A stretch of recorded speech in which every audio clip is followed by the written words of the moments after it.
We find ourselves in the most amazing of times. 2023.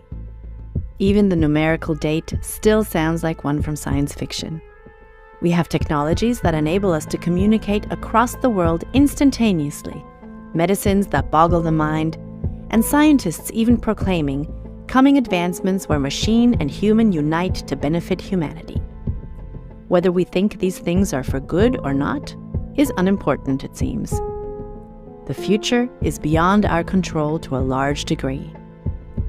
Progress is inevitable and for the greater good if we are to heed the words of the world organizations such as the World Economic Forum. But some of us are looking to the past. We are looking to ancient evidence that causes us to ask many questions. Questions that have the possibility to divide. Families, friends, work colleagues, and educators can all suddenly turn against a person who decides to question the shape of our home, our world. Why is this subject so taboo? Up until 500 years ago, it was commonly accepted that the Earth was the center of the universe. The sun and the moon revolved around us in the sky, and we lived on a stationary, flat Earth. Some of the oldest books in existence, the Torah, Bible, Vedas, and many ancient texts, even describe the Earth being flat and immovable. Nearly every culture and religion had its own mimicry of this belief to varying degrees. There is a Vedic map from the 1900s that illustrates a flat Earth with other Earths around it, which are hidden by ice walls. There are so many stories that are there to show us that questioning the globe theory is actually a valid thing to do. One that scientists should embrace, not ridicule. So why does this area of science have so much negative stigma attached to it? To question the heliocentric model, the theory that the sun is the center of the universe and all its relevant theories that help to back it up, can bring responses that range from complete ridicule to utter horror, as if you are akin to a Holocaust denier. No one wants to be ridiculed, and they definitely do not want to offend to the degree that this topic can bring. There is no reason for the scientific community to see the topic as ridiculous. Scientists are seriously trying to prove and/or disprove so many things, even the existence of the Creator, and strangely, no ridicule is seen there. So why the flat Earth? We don't know. Maybe they protest too much and maybe they are hiding something. We won't know until the flat Earth community can be taken seriously and intelligently. That is not too much to ask, is it? The globe has been flooding our consciousness since the invention of the silver screen and later the television. The globe Earth is seen on film logos, food advertising, and airlines, just to name a few. Science fiction novels, film, TV, and comics all continue to bombard us with planets that are immeasurably far from Earth, all globes, all hurling through space and time. We have been inundated with the globe since childhood. We are taught it as a fact, when they fail to tell us that it's still just a theory. As is gravity, relativity, wormholes, black holes, string theory, etc., etc. All these ideas have had to be theorized about to try to make sense of the globe and its relation to its environment, the universe. A psychologist will tell you that if someone repeats an idea or a phrase often enough, it becomes a belief that is very hard to remove from your psyche. This is part of the process of what is commonly called brainwashing. No one wants to admit they have been the victim of brainwashing, but unfortunately it's a very common effect used on the human mind. From advertising agencies to governments, schools, religious cults, and many more areas of society. The field of behavioral science is being used to make people change their ideas about so many things. We see changes in how society sees religion and medical procedures such as abortions, gender realignment, to name a few very current cultural changes. 100 years ago, these things would never have even been heard of and would be seen as terrible. Is it a natural evolution of society, or does society have its mind changed from the top down? It doesn't seem so strange to consider that the heliocentric model was a programmed idea to change the role of humanity as a special creation on Earth to nothing more than meaningless results of evolution, from a random, meaningless explosion floating on a blue speck in an ever-expanding universe. There are many scientists that have spoken for or have had their theories used to create the heliocentric theory. From Isaac Newton, Johannes Kepler, and Albert Einstein, and promoted today by modern mainstream scientists like Neil deGrasse Tyson, Stephen Hawking, Bill Nye, etc. These theories are promoted by the mainstream science community as fact to keep the population on their spinning ball. The modern scientists' names are given almost rock star status, and they refuse to acknowledge that there is a debate to be had with the flat Earth community. The flat Earth community is portrayed by mainstream science as cult-like and ignorant, when in reality, the opposite is more than true. A typical flat Earth proponent will have been brought up to totally believe in the Disney-style globe just like everybody else. They usually have the ability to use critical thought and see new information as a reason to get excited about exploring the possibilities of holding a new idea in their minds. They hold the value of scientific reasoning as central to their ideas. They are good at researching and evaluating their research to the extent that, despite not being university graduates in astronomy or astrophysics, they can be seen as an expert in these fields as they have spent many years studying them.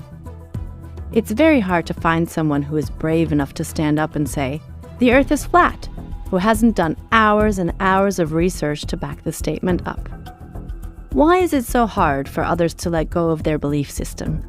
Because, simply speaking, it is hard to let go of any old belief system, especially if the new one is as challenging as society has made the geocentric model look. Regardless of why society has made the model look so idiotic, they have. How do we get out of this bind and open our minds to the possibilities? Personally, I think it's easy.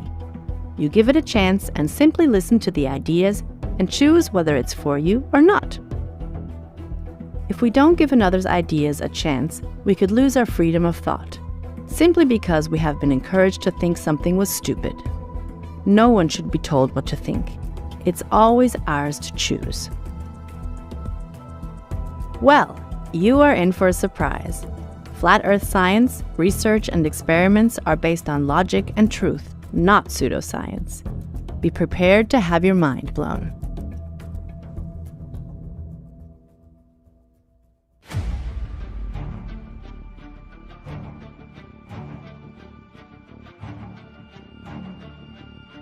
"2,000 years ago, a shipwreck created a time capsule.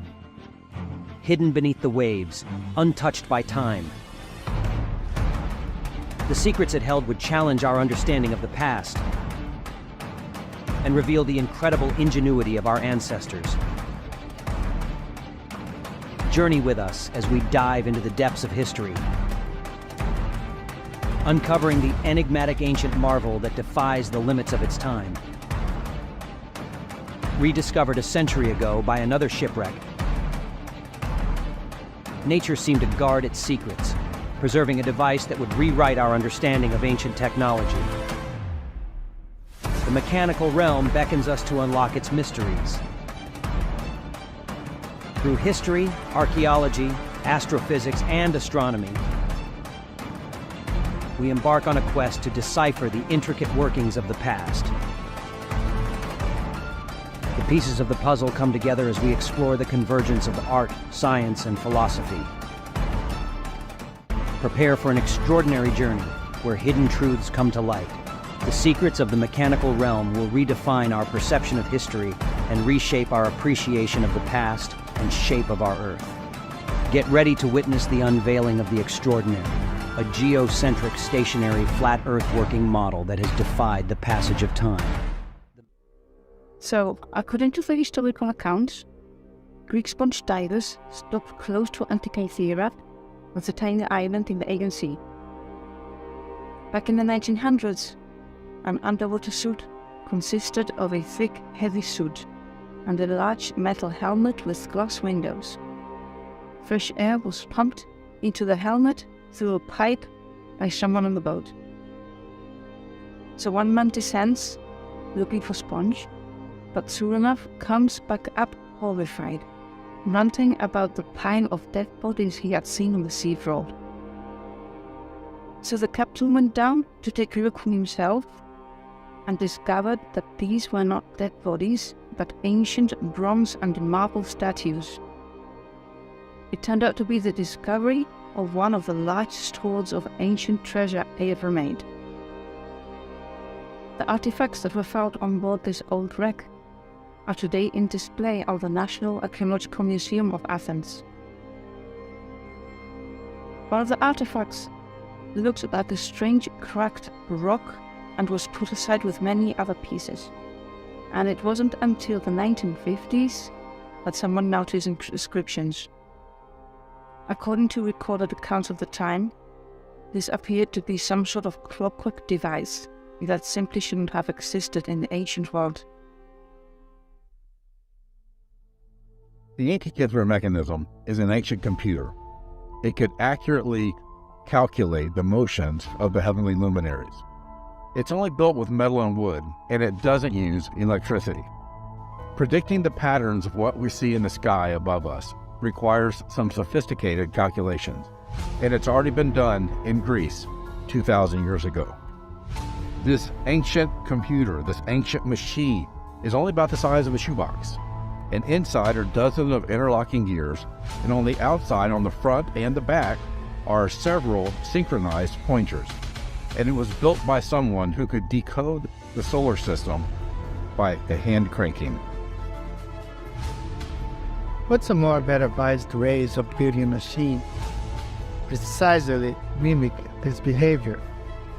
It also reveals a far greater mastery of complex miniaturization of mechanical devices, and anyone dare to think existed in ancient Greece and Rome around the 4th century BC. It has sparked the imagination of thousands of anthropologists and historians as to the many secrets that may yet remain in European history. The mechanism's calculations occur when the gears with different numbers of teeth work together to recreate the appropriate relative motion of different celestial objects. The side handle meant to be operated by a person. It turns a main gear which represents the solar gear. Power from this gear is variously reduced or enlarged by subsequent connected gears to produce the motion of different objects, including the sun, the moon, the planets, and the constellations. In order to achieve this, a dazzling display of mechanical workmanship was required. Everyone today is familiar with a digital computer, a machine that deals in ones and zeros, a few million at a time. But have you heard about analog computers, or perhaps not as much as you probably should have? An analog computer is a computational device that uses mechanical principles rather than digital maths to make calculations. You may have seen one or two in your lifetime, like a wind-up or a clock, for example. Quite how long these devices have been around is debatable, but most agree that the first analog computers, mostly astronomical clocks, were first invented in around 14th century. That was until one discovery in 1901 near Antikythera in Greece that changed our understanding of the history of computers forever.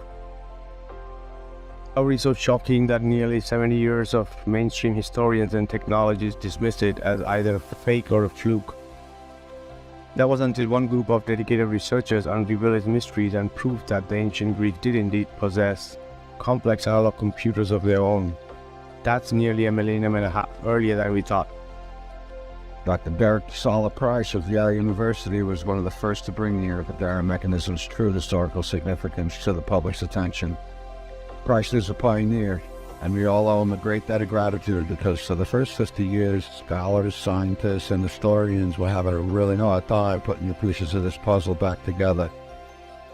Price was the first person to examine the device carefully enough to have a basic understanding of what its true capabilities really were. And he said that this was as spectacular as if we had opened King Tut's tomb to find decayed but recognizable parts of a combustion engine.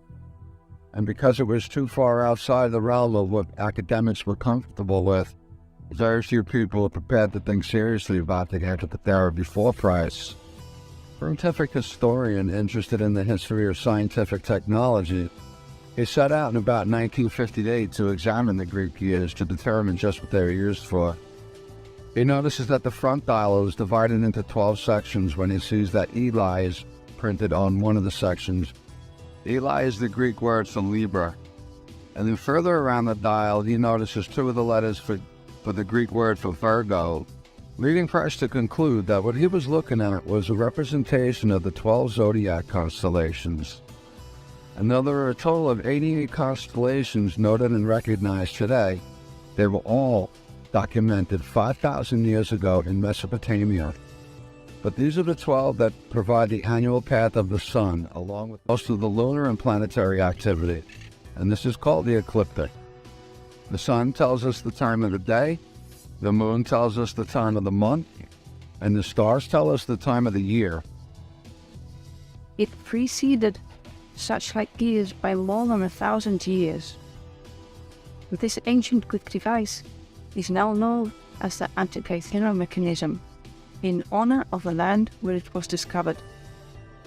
Even today, more than a century after its discovery, scientists are still studying it to comprehend what it does.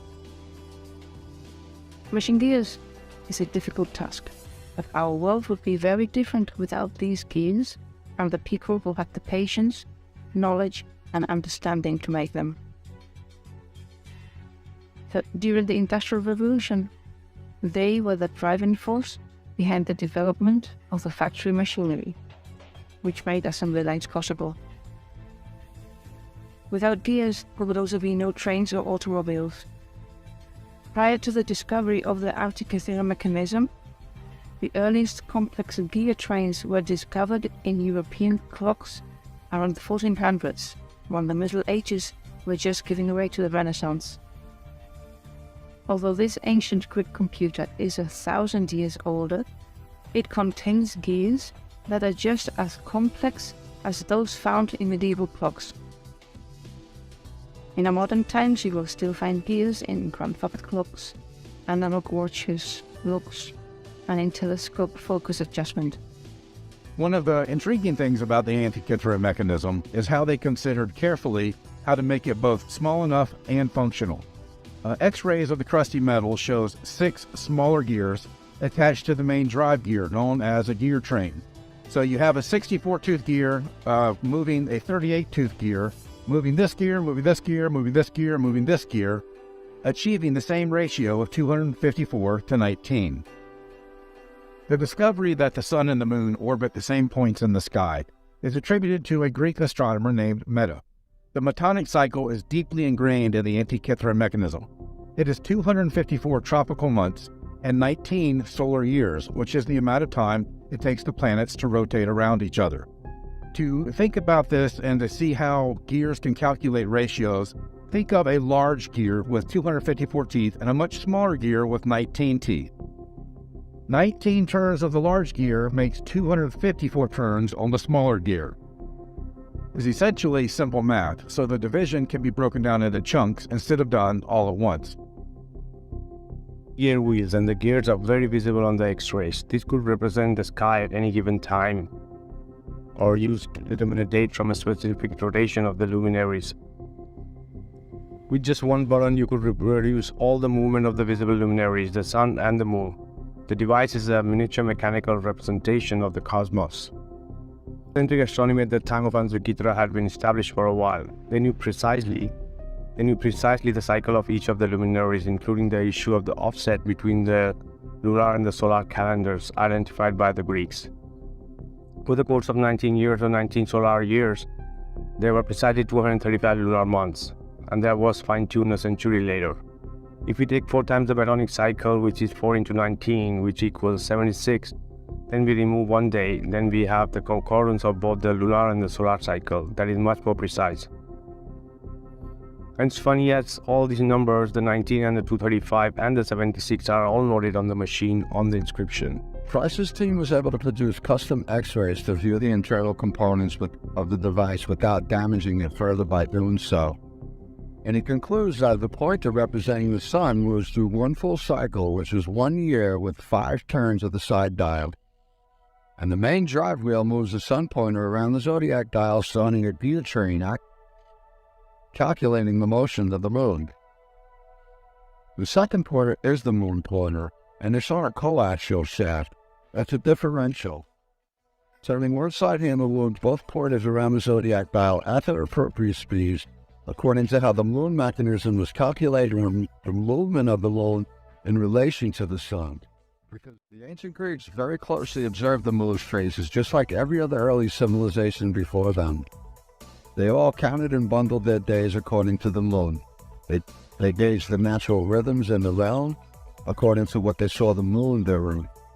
And the moon serves as a simple timekeeper, but the antikythera mechanism can forecast when and where the moon will appear in the sky. Making a reasonable calendar and balancing lunar and solar cycles were two of the ancient Greek astronomers' main objectives. A moon takes roughly 27 hours and 8 days to appear in the same location in the sky, and this is called the tropical monthly compared to the sun's path, and the sidereal monthly compared to the stars. And because the new moon is not visible, it takes 29 days and 12 hours to cycle back from full to full. They added a mechanism to the antikythera mechanism that displays the waxing and waning of the moon's phases, and it required a smaller gear in addition to the sun and moon pointer. And this idea hadn't been seen for another 1400 years later, when we start to notice it in astronomical clocks from the Middle Ages.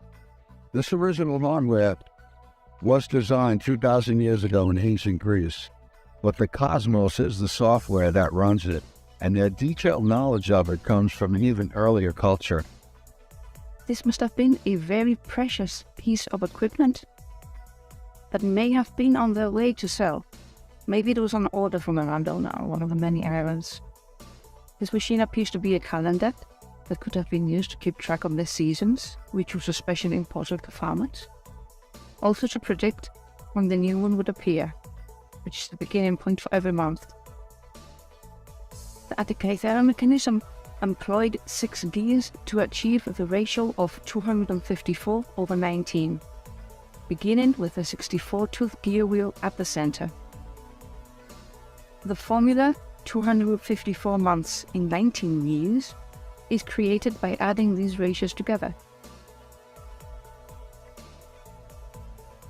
Some have claimed that it is so complex that the Greeks could never have created it. Some even assert that it was made by extraterrestrials. According to a best-selling book from the 1960s, highly developed aliens must have brought it to Earth from another planet. The idea put forth by Eric von Daniken and others like him, that anything complex or interesting from antiquity was brought by aliens, is simply absurd, and thus being disproved by other academics.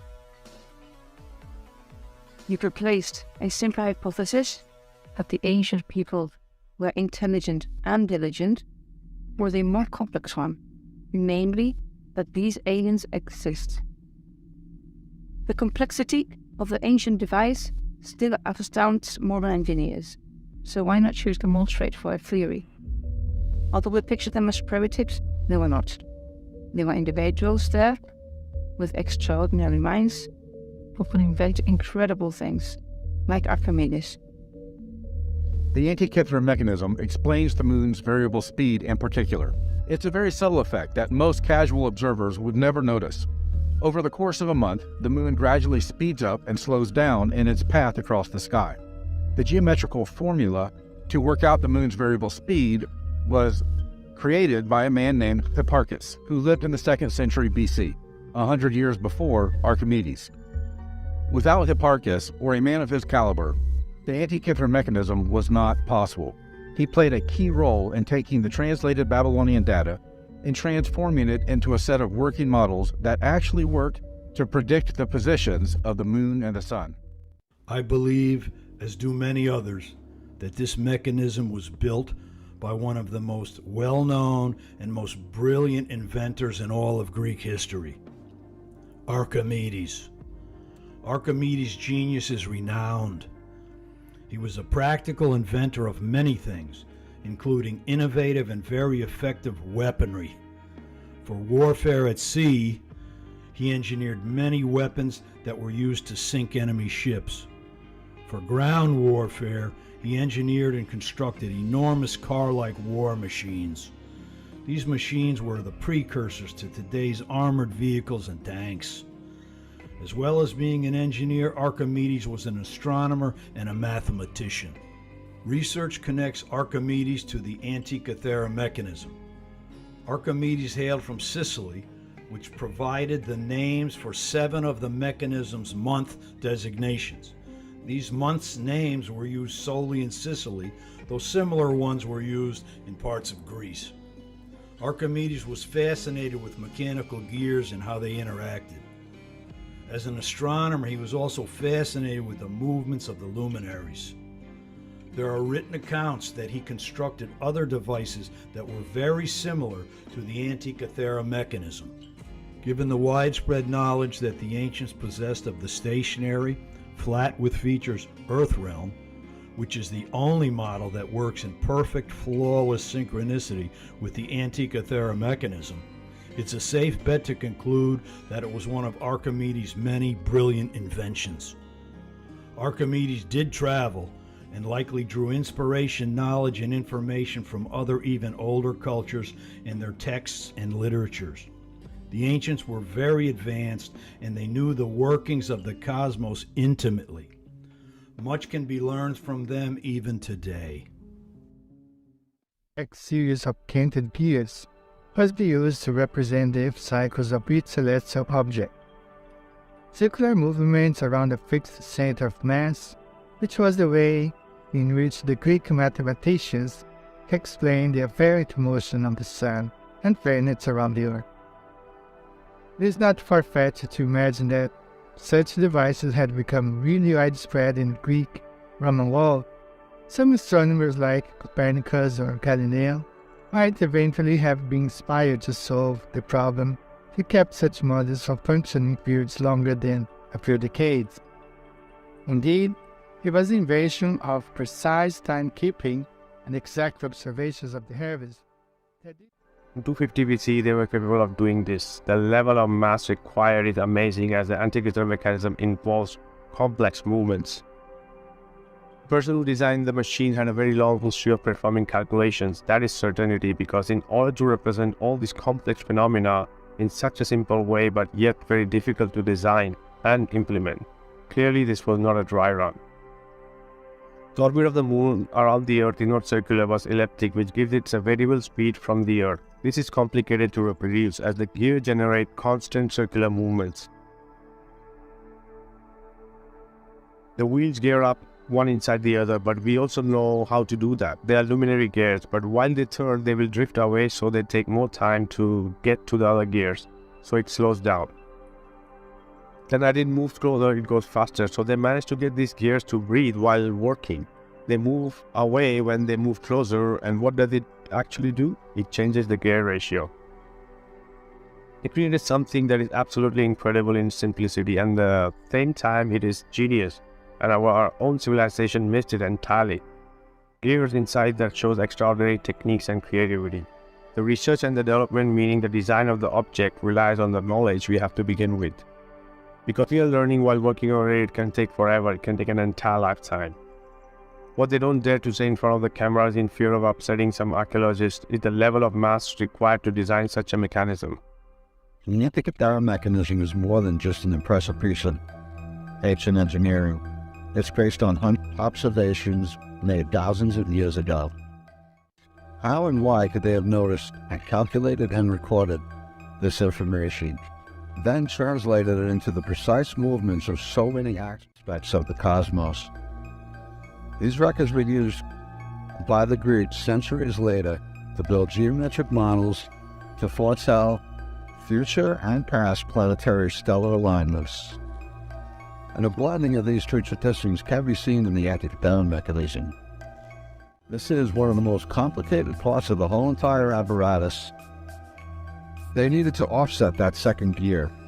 So the first and second gears move with a 1-to-1 ratio, but the second gear has a pin that fits a slot of third gear, which is off-centered. And this pin and slot system enables them to achieve that variable speed. Can you imagine waking up like over 2,000 years ago and deciding just to make this without any blueprints or schematics? The Antikythera mechanism was lightweight, compact, and portable, but they managed to get nearly all of their knowledge of astronomy into this one device. Their theory of almost everything in a box, similar to today's modern laptop computers. And here we believe this could be the entire working model. Even then, the gears that calculate the movements of the moon and simultaneously calculate the moon's changing phases adds a whole other layer of engineering complexity. It's a very impressive mechanism. Every gear represents a different luminary.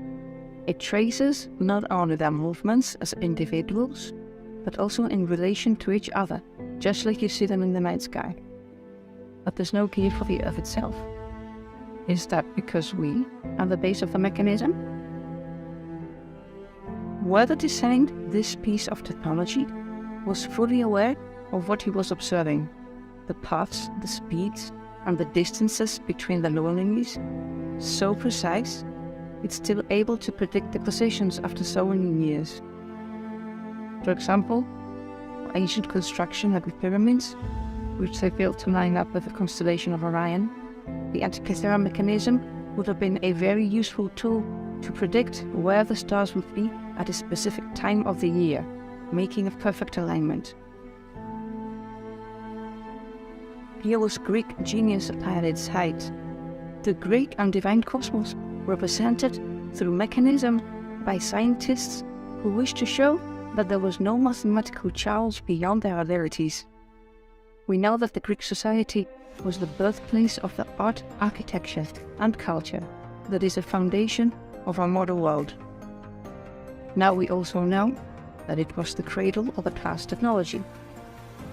Derek Price, who pioneered the early research on the mechanism, said, "It's a bit frightening to know that just before the fall of their great civilization, the ancient Greeks have come so close to our own age, not only in their thought, but also in their scientific technology." Standing outside of a star fort in St. Augustine, Florida, there are literally star forts everywhere across the surface of our Earth. We are people who had horse and buggy technology. They also didn't have power tools. They had to build this stuff by candlelight with hammers and chisels. Do you really buy that? I don't. People of the past were far advanced when it comes to architecture and artwork and the machines that they made, especially the Antikythera mechanism. The Antikythera mechanism abilities are known, and it's now believed that there were probably additional gears and dials which did not survive the device's underwater burial. However, modern reconstruction shows that the mechanism would have been capable of reconciling the solar and lunar calendars, representing the precise positions of each planet and the Sun, and the Moon over a period of 19 years. The mechanism would have been capable of predicting solar and lunar eclipses, and appears to have been able to show the timing of the ancient Olympic Games, based on assumptions found on the back of the mechanism. 5 dials on the back of the mechanism demonstrate the 235 synodic months, showing that the Greeks understood 235 lunar months to be extremely close to 90 solar years. This allows the user to set the current solar day onto the front of the dial and have the date translated to the lunar day within the 235-month cycle. A tablet has an instruction manual attached to it, and you presumably set it up. You have to calibrate it to your specific location, exactly much like a modern laptop. you set a time zone and so forth. And according to your theory, you look it up to something that powers heat or moves thickness at a consistent rate, and on one side you have arms for the planet, the moon, and the sun, exactly as these arms sweep around the dial, like the arms of a clock. And what I thought was super cool was that the arm for the moon totally sweeps around like a clock arm, showing you the position of the moon in the sky. But it also spins around its own axis, and it has a little ball on, and that looks like the whirring, like half black and half white. And while it spins around it itself, it shows you the phase of the moons as well. Yes, we have a dial that rotates at the same time around two axes. It regulates the phase of the moon or the age of the moon. It's far beyond what is usually attributed to the ancient Greeks. Otherwise, it would have been needed thousands. They would have needed thousands of prototypes to reach such a precise result. But how to go from a design to a mechanical implementation, that is still a mystery nowadays. Yes, because in practice it is way more complicated than it looks. Take the main wheel, it has 223 teeth. How do you easily break down a circle into 223 equal parts? The Antikythera mechanism is not a unique object. It's unique for us since it's the only one that has reached us today, thanks to the Antikythera shipwreck.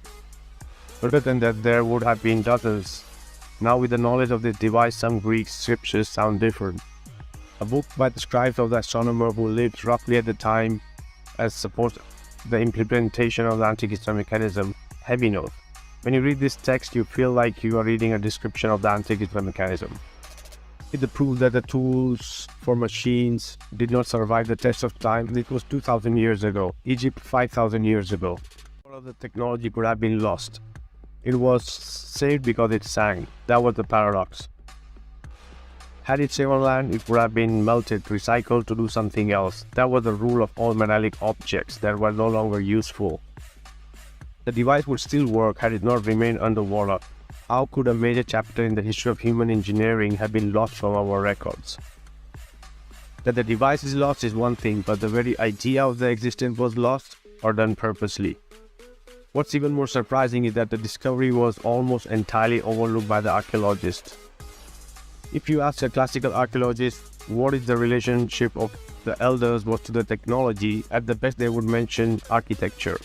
We can't miss Acropolis, obviously. For the elders, the theory prevailed and the tangible work was for the slave. That's the typical discourse which had continued since the Romans. The Antikythera mechanism questions the discourse and forces us to reread and also rewrite the number of things. What a surprise if Antikythera mechanism makes us reconsider the evolution of human science and technology.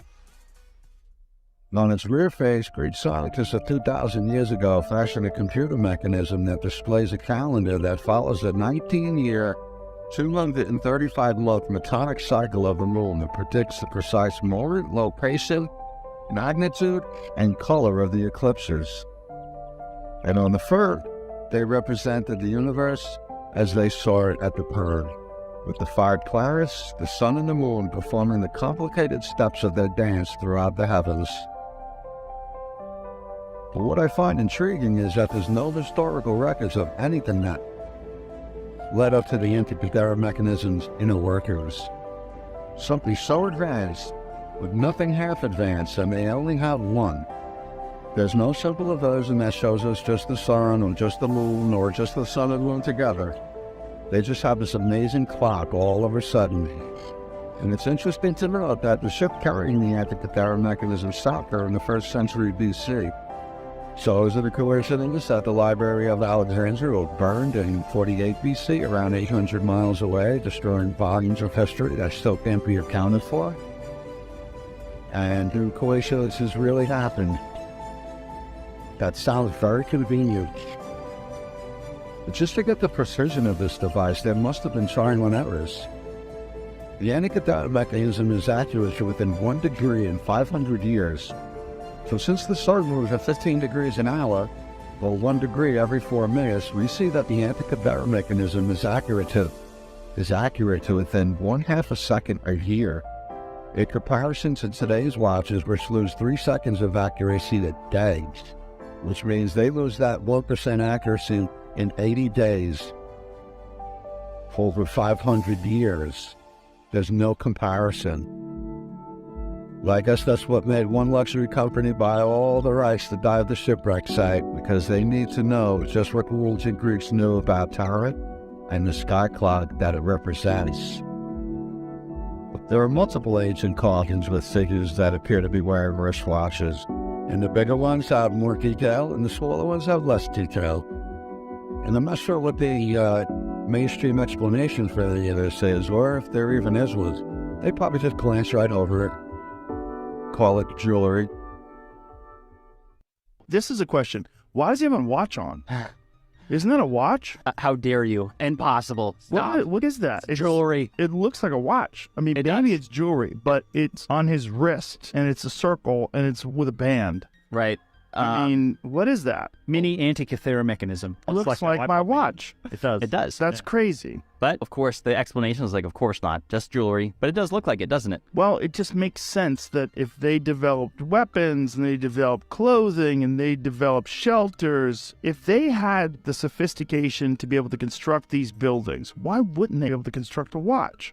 Right. An automatic watch.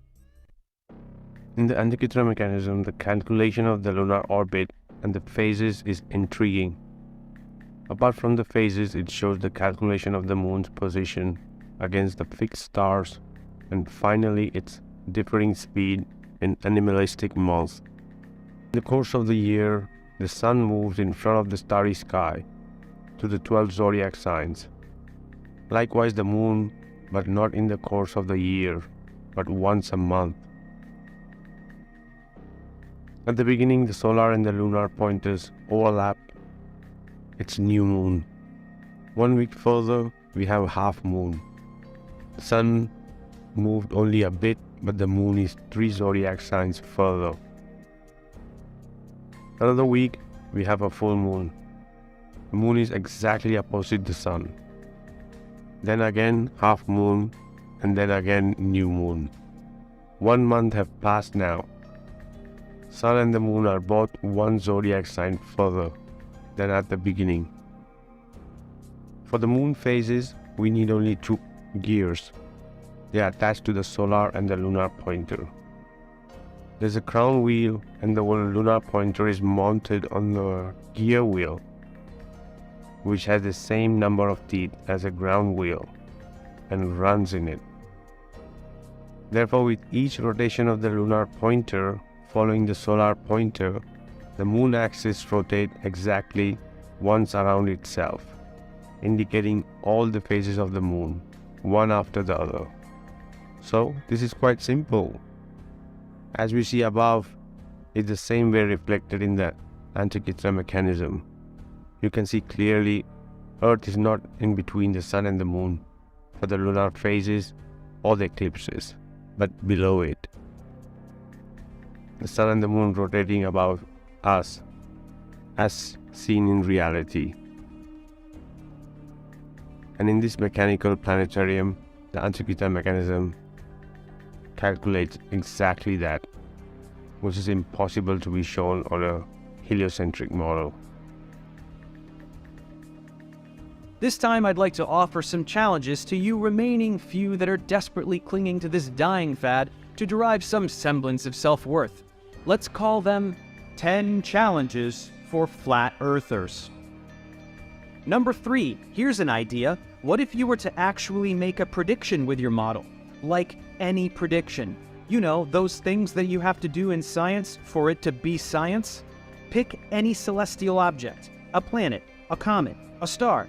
Now pick any time in the future, and using only the flat earth model and nothing else, tell me where it will be at that time. If you can't do this, and I know you can't, consider admitting that your model is absolutely irrelevant. People who actually understand the geometry of the Earth and the solar system can predict a solar eclipse, specifying the start and end time down to the second and tracing its precise path down to the square mile. Doing that even a single time means the model used to make the prediction has been undeniably verified, and it's done every single time. Anyone who doesn't see the importance of that has no clue how science works. The Antikythera mechanism is a genuine cosmograph, a machine to describe the cosmos, and also a selenograph, a machine to describe the complex movements of the moon. The Antikythera mechanism was highly accurate and could show multiple astronomical cycles, including the Metonic cycle, named after the Greek astronomer Meton. It runs for 19 years, equals to 235 lunar months, or the Caliphate cycle, named after the Greek astronomer Caliphus. It runs for 76 years, equal to 945 lunar months of 4 Metonic cycles.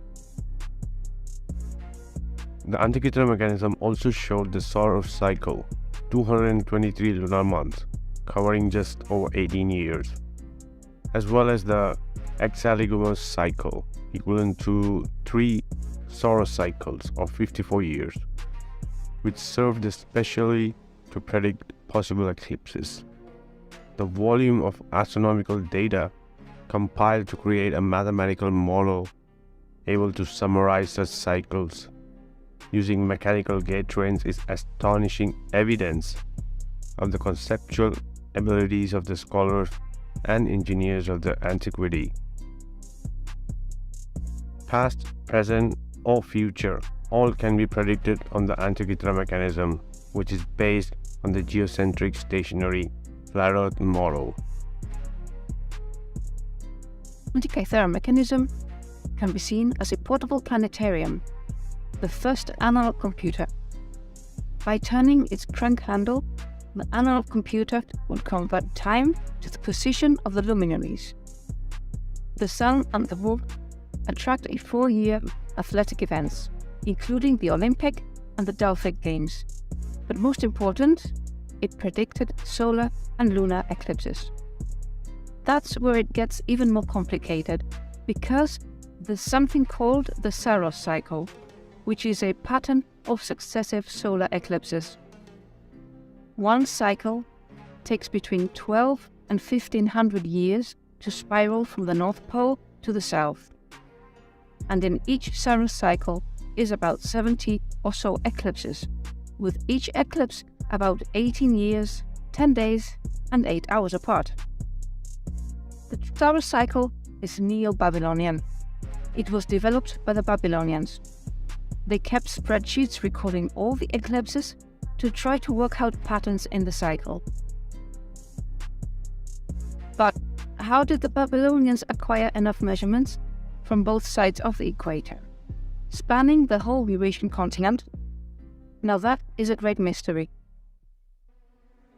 Sounds like a good conspiracy theory to me, but I think they would have had a mathematical method for tying up the lunar and solar eclipses, and they didn't need a network of astronomers all across the surface of the Earth, because the ancients noticed that every 6 months there were eclipse markers.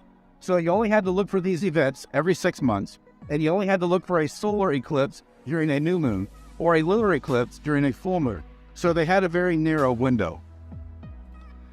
The device is an extremely complex analog computer, once consisting of at least 40 gears, which would have been capable of calculating anything from the exact position and size of the moon in the sky at any point during an 18-year period, to the positions of every then known planet in their orbits. It could have predicted eclipses, full moons, and even the speed of the moon across the sky, and would have told its owners the future date to Olympic Games, and much more. The mechanism is constructed mostly in bronze, in an ingenious array of interlocking gears, which use complex mathematical procedures to rectify the solar year. The amount of time it takes for the Sun to rotate around the Earth with the lunar month, the amount of time it takes for the Moon to transit between nodes in the northern and southern hemisphere in a 19-year cycle that was only rediscovered in the West during the Enlightenment age. The various known indications of the Antikythera mechanism have been faithfully reproduced in this miniature miracle, both on the front and the back. The front face shows a calendar for the Panhellenic Games, including the cities designated to host the games. Egyptian calendar, 12 months of 30 days each, plus the epigomenal days, which are outside of any given month, shows the position of the sun in the ring of the zodiac constellations, and the phase of the moon with a magnificent hand aperture, which shows the moon position in the ring of the zodiac constellations throughout the sidereal month and the sidereal year. The back of the device shows the Calippic cycle, the Metonic cycle, the Saros cycle, and the Exelamos cycle. This device can be used for star locations, cardinal directions, wandering stars, which are called the planets. It shows the position of the luminaries, eclipses, moon phases, and so much more. The Antikythera mechanism reenacts or reflects what the heavens above are doing, because they know everything was in cycles. In years, be it sun, the moon, the luminaries, be it Metonic cycle, the sidereal cycle, the 19-year cycle, the eclipses, the retrograde, the prograde, not only for the moon but also for Venus, Mercury, and many other luminaries. The fact that 1500 years even before the idea of the glow earth was born, the ancients were using these devices, so it's very obvious which model this mechanism is based on. These people knew how these luminaries and the sun and the moon and the constellation were going in cycles. To record this cycle, that was the base of the observation for this mechanism. And we want to call them primitive for what their true geography of the creation story was. They knew what was stationary and what was in motion. That's what reflects in the Antikythera mechanism. The Saros cycle, used for eclipse prediction, used symbols to denote the anticipated eclipses between total annular and partial solar eclipses, and total or penumbral lunar eclipses. The small dial on the right is called the exolagmus pointer, which is an 8-hour refinement across 3 Saros cycles. Because all of the dials stay synchronized, the device can be advanced or reversed until a certain input condition is met, and then the output of all the others can be read. The front of the mechanism has 2 circular dials. The outer dial is a movable Egyptian calendar, and the inner dial is the Babylonian zodiac. There are 7 pointers for the planets all the way out to Saturn that point to the positions of the planets as viewed from the Earth along the zodiac. In the middle of the dial, there is a little moon that changes color from black to white as you rotate the mechanism. The doors and panels are all inscribed with an instruction menu. The back of the mechanism has 2 large dials. The top dial is a lunar calendar, and the bottom dial is the most important one, which is the lunar and solar eclipse dial, and that is used in conjunction with the front of the mechanism to determine whether there would be a lunar or solar eclipse. Each gear must be utterly precise and fitted ever so perfectly in place for the device to have worked. It is in this example, in order to calculate the 19-year cycle, in which the solar and lunar years overlap, and to accurately show where the moon will be in the sky at any given point during that cycle. Gears that indicate the solar day and the lunar day are connected by a series of smaller gears, which translate the motion of the solar day into the corresponding motion of the lunar day.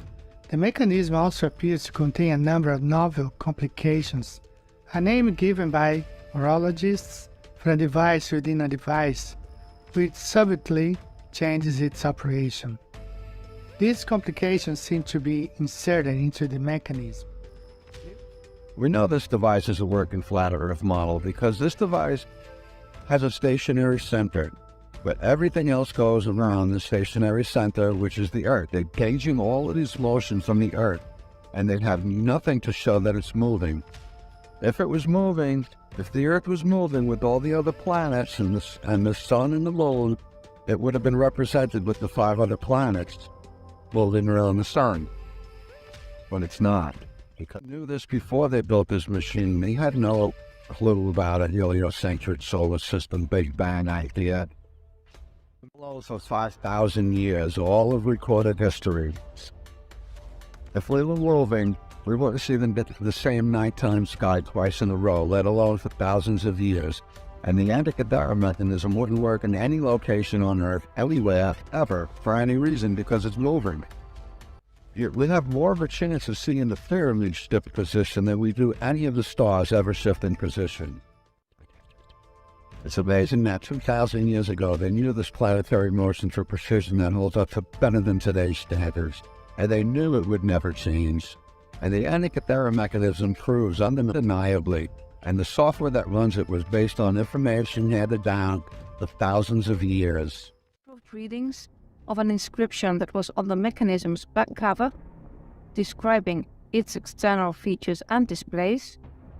It leaves little room for doubt that the front display incorporated roving pointers bearing little spheres to represent all 5 planets known in antiquity, making their apparent motions around the Earth. Each sphere is said to move through a circle belonging to the planet, strongly suggesting that a certain feature of the front display that the inscription called Cosmos was in fact the entire front dial, portraying in cross-section the Aristotelian conception of the universe. It will track the 29.5 days. For example, you could advance until Mercury goes retrograde and see what constellation that occurs in, or see how long Venus will be visible at sunrise, or what constellation the moon will be in at the next lunar eclipse. The Antikythera mechanism is the cosmos. The cosmos is on the front of the mechanism, and the stars are represented in a more conceptual manner by the fixed graduated dial inscribed with the names of the zodiacal signs, and with key letters referring to the list of dates of first and last risings and settings of constellations in the parapegma inscription, above and below the central dials. Visual representations of the ancient geocentric cosmology in medieval and Renaissance manuscripts and artwork commonly use the zodiac in this way to stand for the hemisphere of fixed stars. A dial constructed in this manner would have elegantly combined 2 functions of the mechanism. One, as an analog computer, permitting quantitative readoff of the longitudinal positions and motions of the heavenly luminaries, and 2, as an educational wonder-working device portraying his constituent parts in their hierarchical structure and intricate movements. The entire complex of dials and pointers of the mechanism's front could by metonymy be itself called the cosmos. The Antikythera mechanism was an important precursor to modern astronomical instruments, including telescopes and planetarium projectors. The construction of the mechanism was a testament to the skill and ingenuity of ancient engineers and craftsmen. In addition to its scientific uses, the Antikythera mechanism was likely used for astrological and religious purposes, reflecting the importance of astronomy in ancient cultures. Psychic changes that always appear at the end of one Platonic month and the beginning of the next, which are roughly every 2100 years. It seems there are changes that occur when a new constellation takes psychic dominance of the archetype, or gods as they used to be called, which bring about and accompany long-lasting transformations of the collective psyche. These changes arise in nature and are due to certain gradual transformations of the archetype. They indicate that the clock is active and it is continuously moving, passing from one cyclic division into another. Kepler discovered a couple of hundred years ago about the elliptical movements of the luminaries. He also mentioned that the universe is a giant clock. It's a mechanism. He knows what he means. That's why he could predict or discover these motions. People think of the ancient as immature or primitive because they believed in a geocentric stationary Earth. These ancients were using a fully functional device like an Antikythera mechanism and all the science related to it 2,000 plus years before, and that was based on a geocentric stationary planet. The Antikythera mechanism was a testament to the importance of astronomy in ancient Greek culture, reflecting the desire of Greek astronomers and mathematicians to understand the workings of the cosmos. Though the word cosmos had a range of possibilities outside of scientific context, in Hellenistic astronomy it always meant either the aggregate of the heavens and the earth, or the heavens as distinct from the earth. All these relations are why the Antikythera mechanism is often called an analog computer, and because of its complexity and sheer number of scenarios it can replicate, is a primary reason that it remains one of the most fascinating objects of the ancient world. The Antikythera mechanism is the cosmic planetarium. The nested geocentric cosmology had wide acceptance in Greek science from the 4th century BC on, and it was one of the parts of astronomy that an educated layman could be expected to know.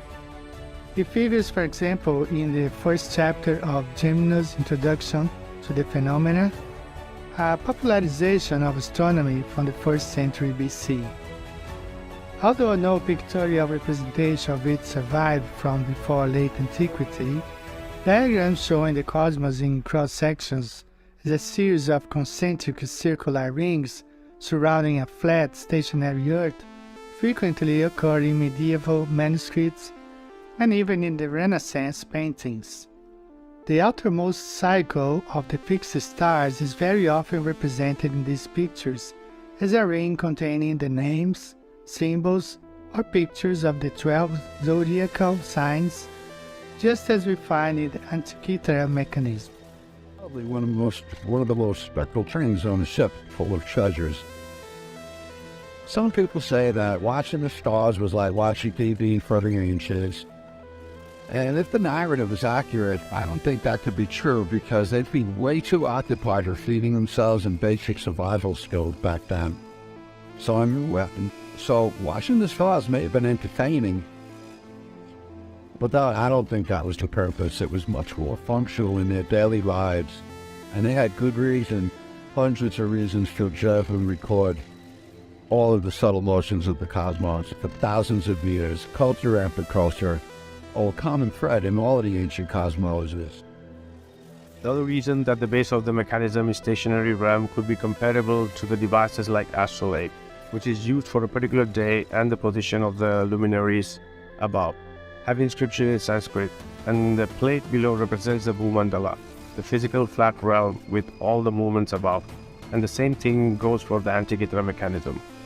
They say Bhumandala is representing a solar system, but the fact is that Bhumandala is a physical plane with rings of oceans and land. How is that possible in space? Antikythera mechanism base reflects the same purpose of a geocentric stationary level realm as an astrolabe. Antikythera mechanism seems to have been the predecessor to the astronomical clocks, like the astrolabes in Prague and the Torraso in Cremona, Italy. Here we can observe how the geocentric model comes to life on a non-movable flat Earth. These clocks show the positions of the Sun, the Moon and stars, and also other cyclical formations, like day and night, lunar and solar eclipses, the seasons and solstices. In the inner circle, we see the Earth represented as a flat circle, establishing the geocentricity of the model. On the inner ring, we see the 12 calendar months represented by the symbol. On the outer ring, we see the 24 hours dividing the clock. And all the rings and pointers are in constant motion, circling the flat Earth in the center, and give the exact solar date, just like the Antikythera mechanism.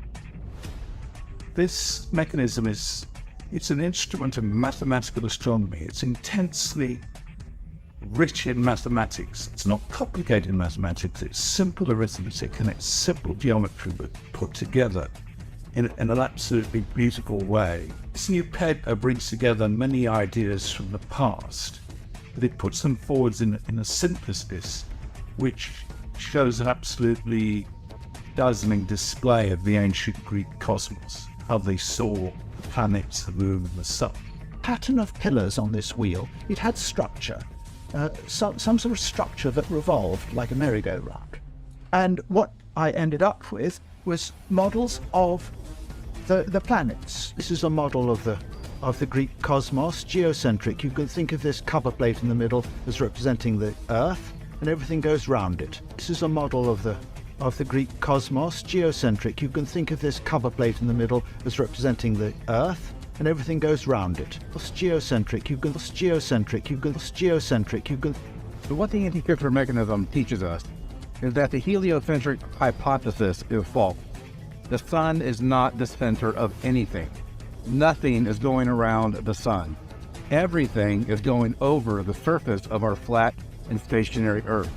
The sun, the moon, and the stars, they move in perfect, precise order. They are absolute perfection, and they work almost like a divinely inspired clock. So this realm that we live in works in perfect order. It is not chaotic. It is not the result of some random explosion of nothing that created everything that we see. It works with precision. And what you will see if you look at the Antikythera mechanism and compare it to what we see in our observable reality is that everything moves over the surface of our flat and stationary Earth. Nothing goes around the sun. The sun is not the center. The heliocentric hypothesis is false. The geocentric hypothesis is reality. The geocentric idea of the Earth is reality, but not geocentric meaning that the Earth is a globe. The Earth is flat and stationary. The geocentric model is a flat and stationary Earth and an enclosed electrical topographical stationary plane where everything we see in the sky is moving in perfect pattern over us, replicated patterns that repeat themselves, seems like every 19 years.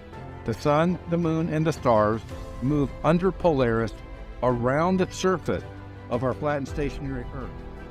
Making 9 gears, one inside the other, and inside the other 9 times.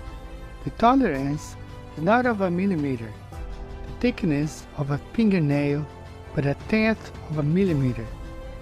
More than that, there are 4 gears that are only 6 millimeters in diameter of the gears, meshed by less than half a millimeter. For the gears to operate correctly, you need to keep the radial and axial bubbled less than 0.5 of a millimeter. And you can do that by a trial and error. It takes a long time, but without a lot to rotate the gear and without any wobble. The marvel of engineering displayed by these people so recently out of the Iron Age is how they were able to flatten that brass and fit those gears so perfectly. The subtlety was also historically absent before it was made and again after it was made. The clocks weren't introduced for another 1400 years later. And 2 storms gave us historical luck. You have to charge the science. I mean, theories that need other theories to support it, formulas that don't work in real life, that's not real science. But yet, you still believe this is the universe we live in. An accidental, random, chaotic, and often a meaningless existence.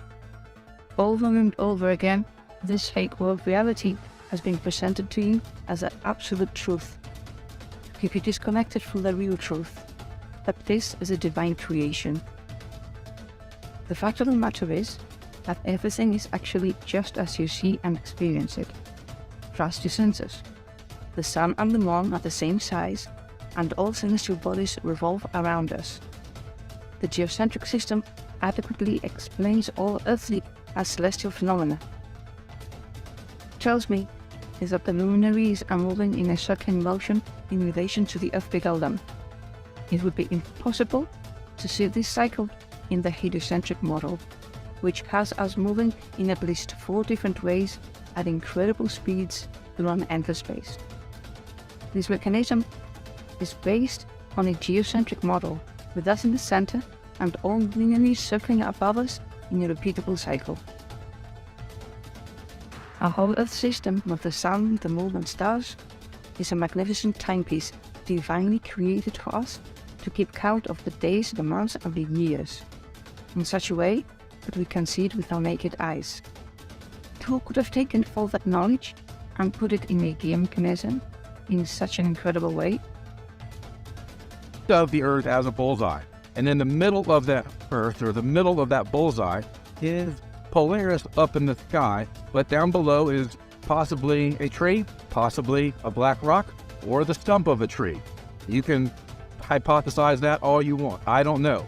But what I do know from what the Antikythera mechanism shows us and what we see when we look into the sky is that everything is circling in spirograph pattern all around the surface of our flat and stationary Earth, and nothing is going around the sun. The sun is part of this realm that moves in perfect precision with everything else in the sky. It is not the center. It is not a huge ball of mass that's attracting all these other planets that are rotating and orbiting and tilting and wobbling. None of that. The heliocentric hypothesis is false. The geocentric view of this world or this realm is reality, but not a globe. The Earth is flat and stationary. Geocentric means everything is moving around the center of our flat and stationary Earth. The geocentric stationary Earth model, common knowledge that the Earth was stationary and located at the center of the universe, with the sun, moon, and luminaries moving around it in circular paths around the Earth, was widely accepted by philosophers, astronomers, and other scholars. The mechanism also used epicyclical gears to track the motions of the planets. Epicyclical gears were used to track the movements of the planets as they moved across the sky from the perspective of an observer on Earth. Mission couldn't have been achieved on the heliocentric model. Nearly all throughout the realm, ancients also built structures of amazing size and spectacle that were aligned with certain constellations. They had no idea about the heliocentric model because there simply was none. No one thought they were moving there until maniacs took over and started talking psychobabble about uncontained pressurized nuclear furnaces like the sun being chased by planets over millions of miles through billions of years. It all caused by gravity, which is a force they still can't really explain. They have two different versions and neither one of them makes sense. I wonder what they would think about this version of outer space we're being taught today. Now, when they found that ancient Greek computer thing, what is that called? The Antikythera mechanism. Yes. Yeah. Again, that testifies to a lost navigational skill that we have not taken account of. Incredibly complex, and it took a long time for them to figure out what that even is. Yeah. What do they think that is now?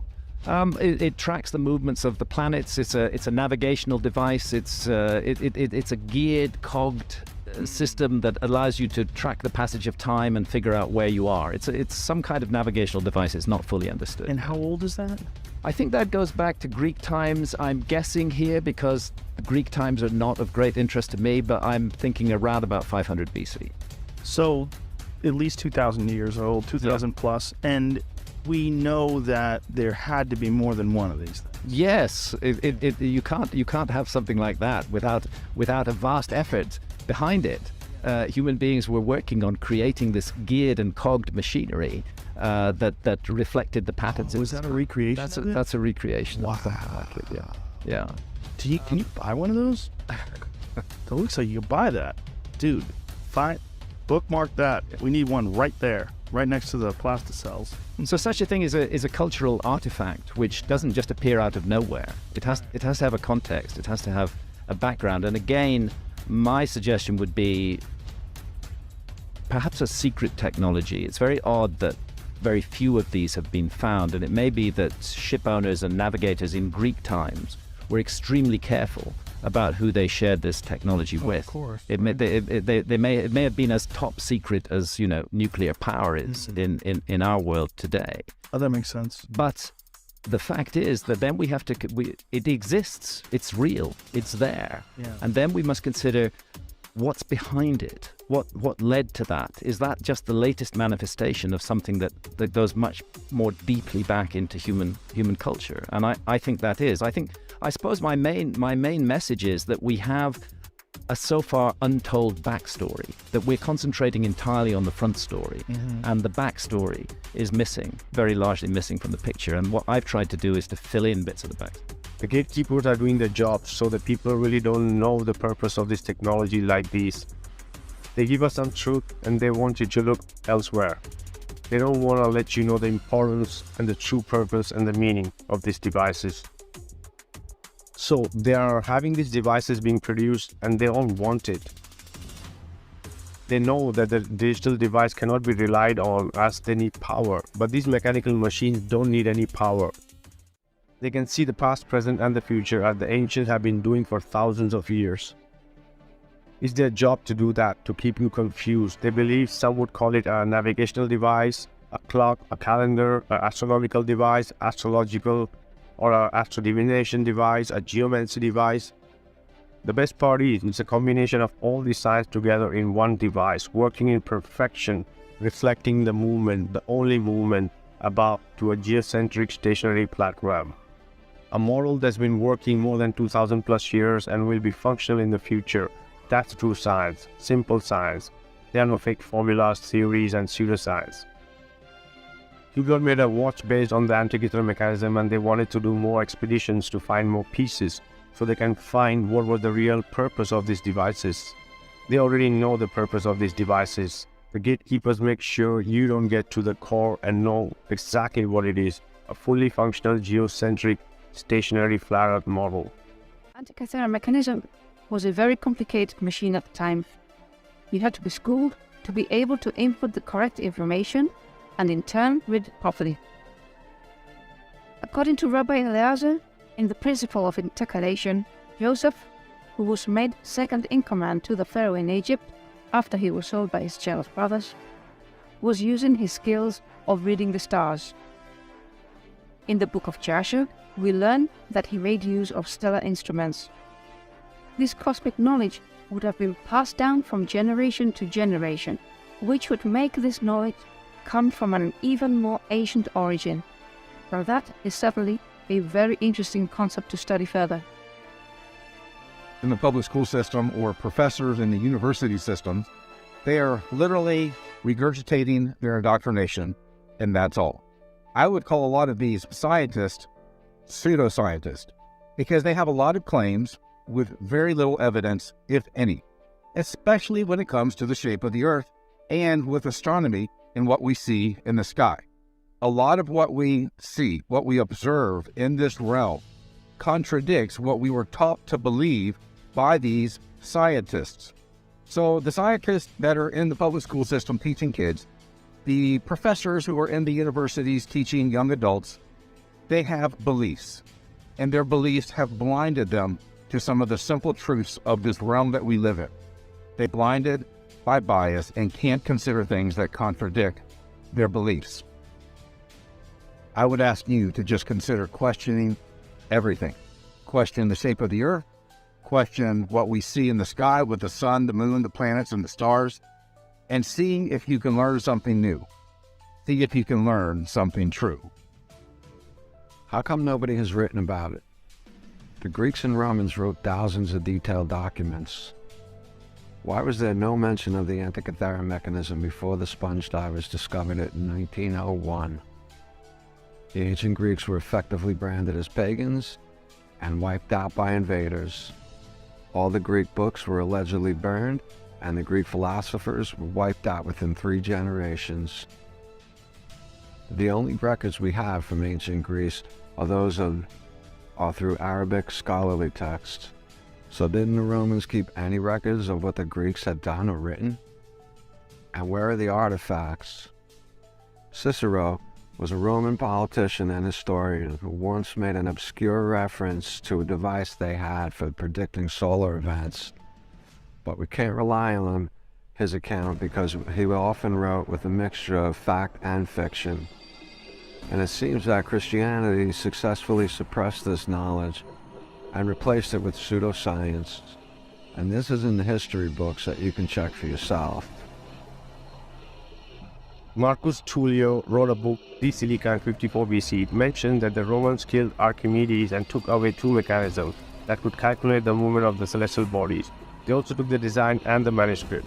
The author thought this book was fictional until they found the Antikythera mechanism. The device was really important for the rulers. If they were so advanced in the other technologies like construction and many other sciences, this device would have been really important for them too. For the military campaign, to know if the days are longer or shorter, best days to attack, longer nights, actual weather patterns during the time of the year. And for the kings and the preachers too, it would have been also a really important device for predicting eclipses, equinox, solstice, for the rituals and ceremonies. They would actually become gods if they could predict the celestial events in advance, which used to happen in many different cultures, including the Egyptians and the Vedics. Even for the astrologists, was a really important device for predicting the client's future, depending on the dates.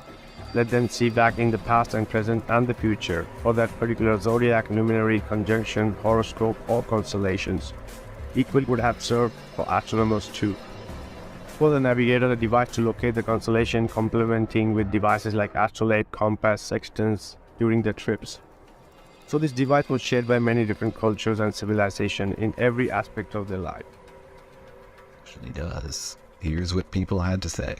I think this is a very old mechanism. It's supposed to be one of the earliest things that can be called a computer, maybe. I believe it was used to predict celestial events, maybe like when planets meet, stuff like that. Otherwise, I think it's not fully understood, and there's still some stuff we might find out about it. The mechanism has been guarded for thousands of years by a secret sisterhood of astronomers. It is a defense against the of the Kythera, a many-headed, planet-eating space gorgon. Day by day, the Kythera draws nearer, and the anti-Kythera mechanism has been guarded for thousands of years by a secret sisterhood of astronomers. It is our only defense. Geography, about the sky, astronomy, about architecture all over the surface of our Earth, history, and a lot of that, as taught by the government indoctrination camps that you would call public schools, is simply not true. A lot of what we were taught from the time we were very young, I came up in the public school system. I graduated from the public school system with very high grades. But after I became an adult, I had to start putting away some of the childish beliefs that were spoon-fed to me when I was a child, like the solar system and the Earth being a spinning wet rock in outer space. Because that's not what we observe if we will actually look at the world that we live in. Our observable reality debunks the globe delusion. What we learn from the Antikythera mechanism, and as amazing as it is, the simplicity of it, as complex as it was for the alleged time that it was found, or the alleged time that was created, the simplicity of the movement of the sun and the moon and the stars over our head should tell anybody who can truly think independently that the Earth is flat and stationary. We live in an intelligently designed, enclosed system that is electrical, topographical, stationary. The Earth is not a spinning wet rock in outer space, and we can see this clearly when we look at the Antikythera mechanism for what it is. Not just who built it or when they built it, but just the fact that there's not one thing in the Antikythera mechanism showing the Earth as one of the heavenly bodies moving around with the other heavenly bodies. That's not on the Antikythera mechanism. Why? Because the Earth is not a globe. The Earth is not in space. The Earth is not rotating, it's not revolving, it's not tilting, it's not wobbling. The Earth is an enclosed electrical, topographical, stationary plane. And you can see this clearly if you will look at what the Antikythera mechanism actually is. It shows the movement of the heavenly luminary, the sun, the moon, and the planets. The Earth is not on the Antikythera mechanism because it is not a planet. Every 6 months, they change an hour for the daylight savings. Just that 1 hour change increases the chances of a heart attack by 40% and also causes other severe effects on the body. That is according to some scientific studies. We can imagine the consequence of not being aligned with all of the major natural cycles or celestial movements of the luminaries above us. This shows the importance of a device like the Antikythera mechanism for tracking and observations of these celestial events. Scientific literature is clear on the fact that several psychological rhythms and collective behaviors are not only synchronized within the solar and geomagnetic activity, but also destruction in these fields can create adverse effects on human health and behavior. So why is this so important to us? The point is that on a biological level, we know that all life on Earth is linked somehow with the solar and lunar cycles, and possibly others as well.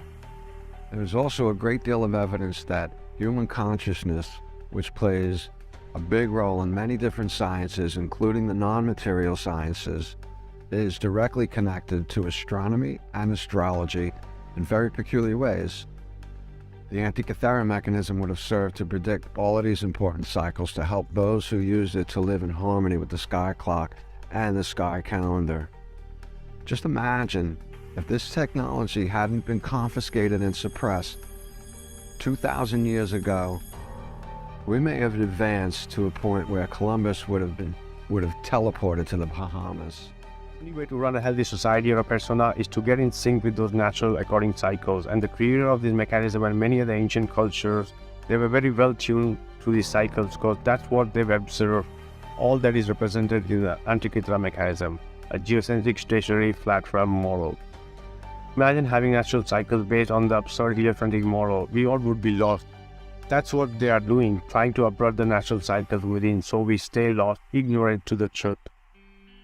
Humans are frequency, vibration, and energy. We have the toroidal field in us, also the energy center of chakras, which spins like a wheel. It needs to be aligned and balanced for us to be in harmony with the nature and the environment. Same as the cycle wheel above us, as above, so below and within. Order, precision, and perfection. According to the Greeks and many ancient cultures, everything is connected to the wheel of nature, called wheel of time, as above, so below. And that's what it is, the Antikythera mechanism.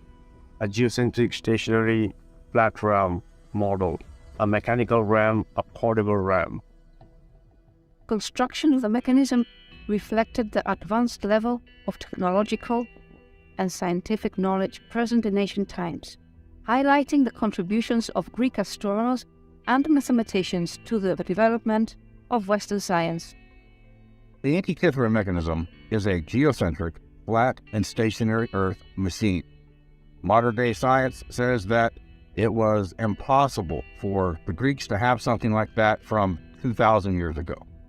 This machine is about the size of a shoebox, and inside of this machine are these intricately, perfectly working gears, dozens and dozens of gears working perfectly together to show the movement of the sun, the moon, and the planets over us.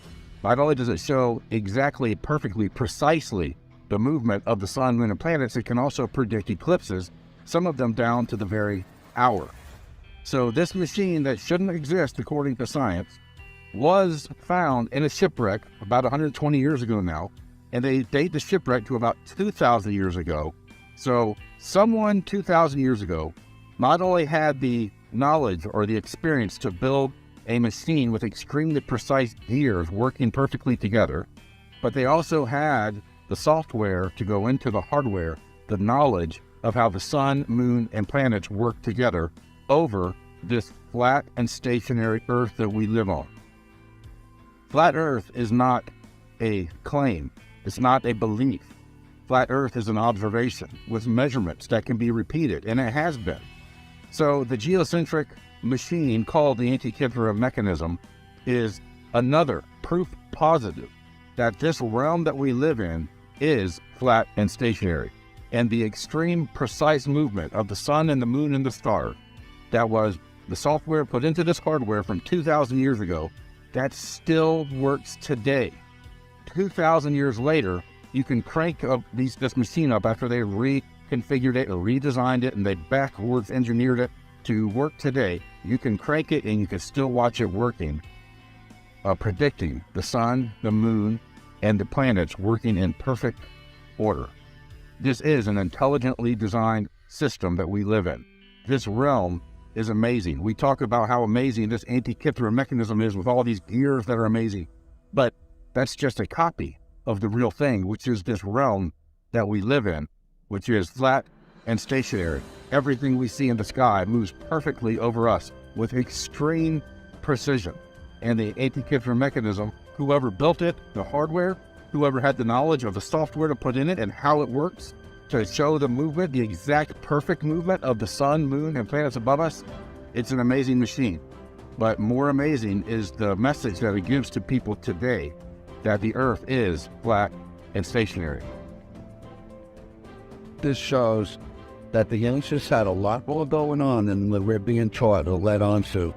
They were much more harmonious with nature, both on the ground and in the sky. It was a clock for them today is when to do things according to what the sky was telling them. And I would imagine that they gauged a great deal about their everyday life according to the antikythera mechanism and the sky clock that it is representing. Love, agriculture, ceremonies, festivals, traveling, communications, seasons, animal migrations. Nature and ignore the creator. This marvel is work of a creator, an intelligent design. Where there is an order, technique and organization, behind there is a designer, an intelligent designer. Nothing comes out of casualty.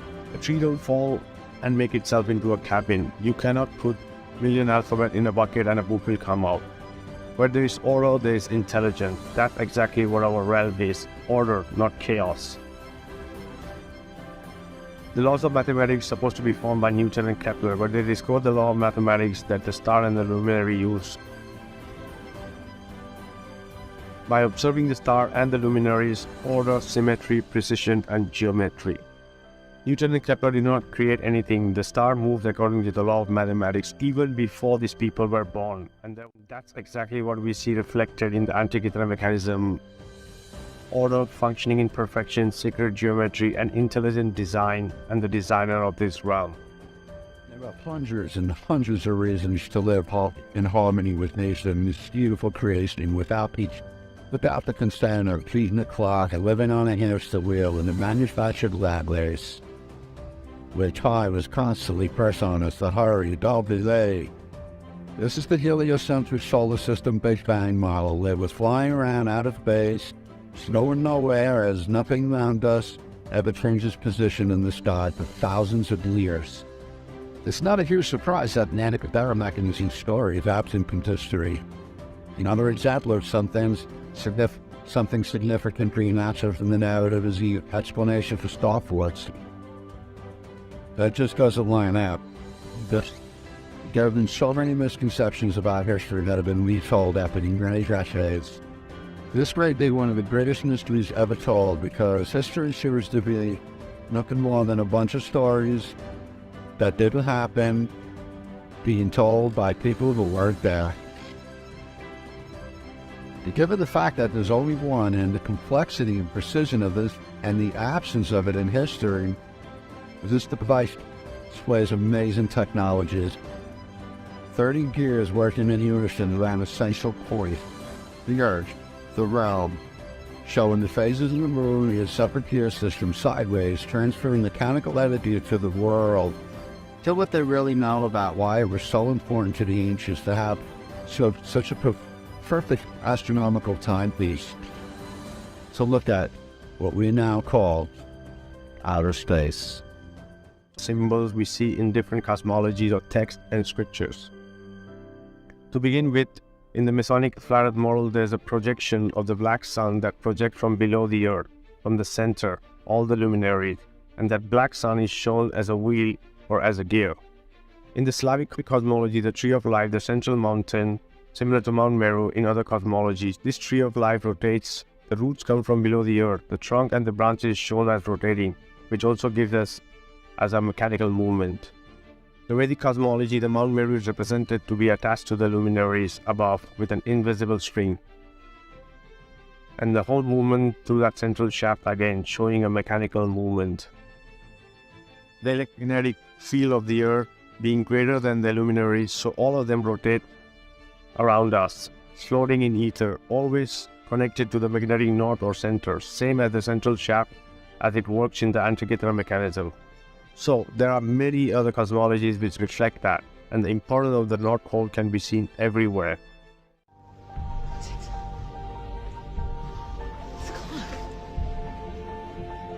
It's a clock! Oh my god, it's a clock! Virus, you're a genius! You're a genius!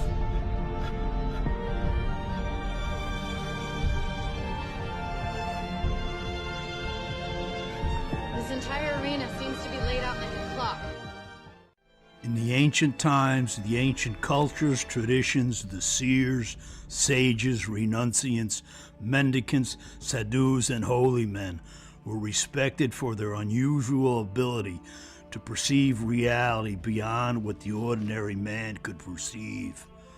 In today's modern culture, only those who have been indoctrinated, programmed by the controller's bogus education system are respected, even though they are in deepmost illusion. The ancient men of knowledge were far more advanced than are the illusioned teachers of today. The ancients had these remarkable abilities that have been by and large lost in this fallen age of Kali Yuga.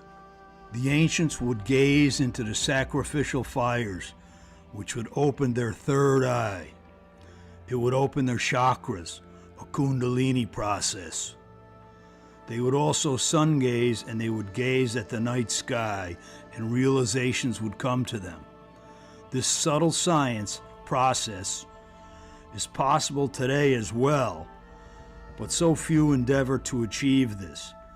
Few are even aware of these timeless, subtle sciences, which are far more profound than today's solely materialistic sciences.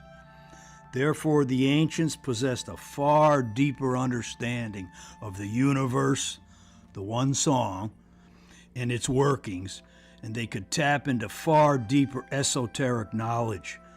The ability to construct the Antikythera mechanism is no doubt a result of knowledge gained from these ancient practices, where the ancients could tap into this far deeper, far more profound wisdom and knowledge. In doing so, they were able to create such a brilliant mechanism that was so incredibly precise, and which can only work on a flat, stationary plane. This truth, this reality, can no longer be hidden. It's still functional today, with no 5G, no Wi-Fi or CGI needed. The Antikythera mechanism was designed and built as a working model for a geocentric, stationary, flat Earth.